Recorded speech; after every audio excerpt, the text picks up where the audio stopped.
Hey everybody, welcome back. This is our first lecture proper for the class. And it's going to be short and sweet, but I'm just going to talk a little bit about what we call the process approach to leadership development.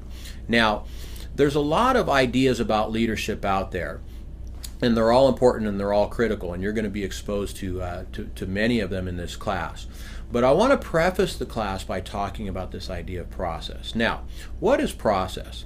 Process is a ongoing, persistent, reflective approach to thinking about and to developing as a leader. Now, why is that important, this sort of persistent, ongoing, reflective approach? Because, think about the opposite, right? You might say, well, okay, I want to grow as a leader, so I'm going to read Kouzes and Posner's book, right? I'm going to go to a seminar with John Maxwell. I'm going to I'm going to talk to my pastor. These are all good things. They really are. And I encourage them all. I encourage all those things, right? And in fact, we're assigning one of those books right here in this class. But those aren't a totality of a process. A process has to be ongoing. And a process really involves a lifelong development, right? So it's not just an event per se, it's not just an idea per se, but is the accumulation of all these ideas, all these events. Now, if you think about, many of the great leaders of society, from biblical leaders to contemporary leaders to church leaders, to activists, people who've changed the world through their passion, really, the reason why they're effective is because they have endured a life of reflection, of activity, of experience, of experiment, of challenge, of crisis, right? Of rethinking what's important. And so great leadership is developed in the cauldron of life, so to speak, through the fires of life, through the trials and the experiences, the ups and the downs. Now, this is important because, again, there's no magic bullet. There's no formula per se for leadership. And all the things that we can teach and try to help explain leadership are important. But at the end of the day, to develop as a person who has these leadership qualities, we have to understand and develop that, understand and recognize and be appreciative of the process, right? So the things that we go through, the challenges that we go through, the family that we are born into, the culture that we are born into, the things that happen to us, these are all part of the process of our lives. And so you'll see that the Bobby Clinton book talks about this process, the different seasons, and I'm going to explain my research on calling development, which really much is a process model of calling and identity development, which feeds into who we are as leaders. And so right off the bat, it's important to understand that the leaders are developed over a lifetime through a process of challenge and experience.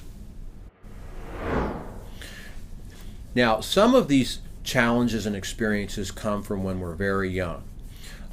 If you think about your childhood, about what you went through, perhaps you had a happy childhood, or perhaps you had a turbulent childhood.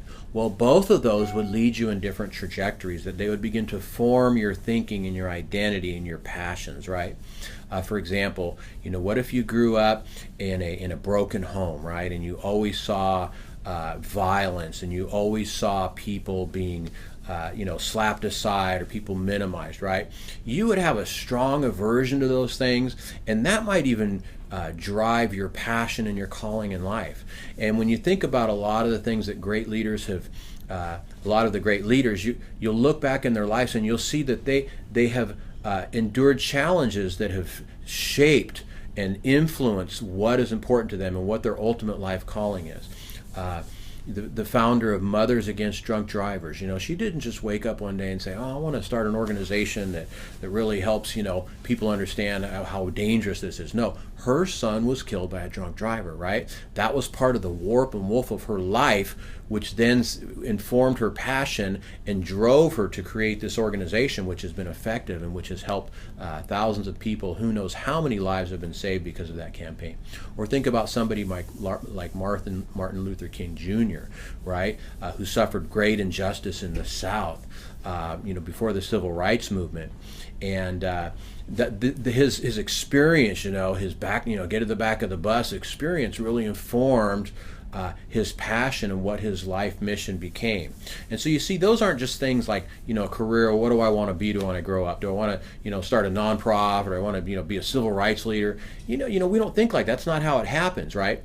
So this process idea connotes that our identity and our passion, our calling come through the process of life. It comes through the events of life, the trials of life. And so a couple of the seminal works we're going to look at, namely the Clinton book and My Calling Model of Leadership, really focus in on this idea of process and being thoughtful and thinking about these markers along our lives that influenced who we are. And another issue here is to identify in the process where perhaps the stumbling blocks have come, right?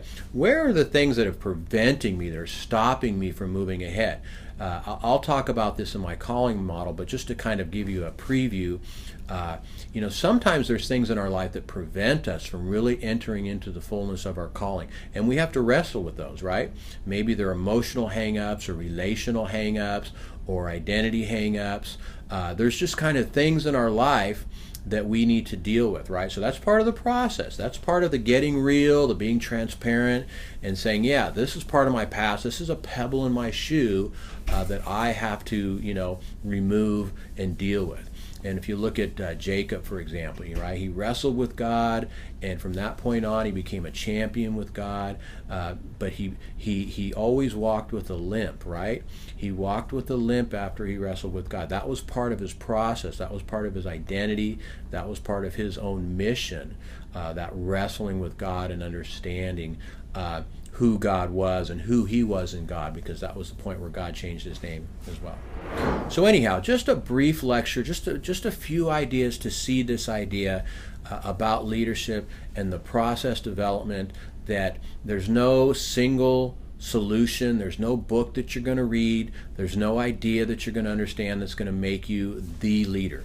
Books and ideas are helpful, and believe me, I'm a big book and idea guy, right? I teach leadership theory, I understand it, I get it, I want you to get it as well.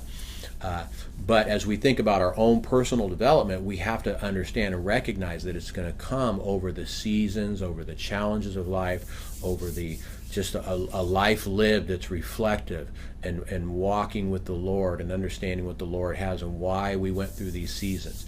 And hopefully someday you'll look back at even the trials, the bad things, and say, man, I didn't like that, but you know what? That was important, because that was helped make me the leader that God has called me to be. So that's all I have to say about that this week. We'll get more into both of these ideas as we begin to look at the textbooks, as I explain my calling model. I'm going to start talking about that next week. So God bless you guys. I will see you online, and that's it.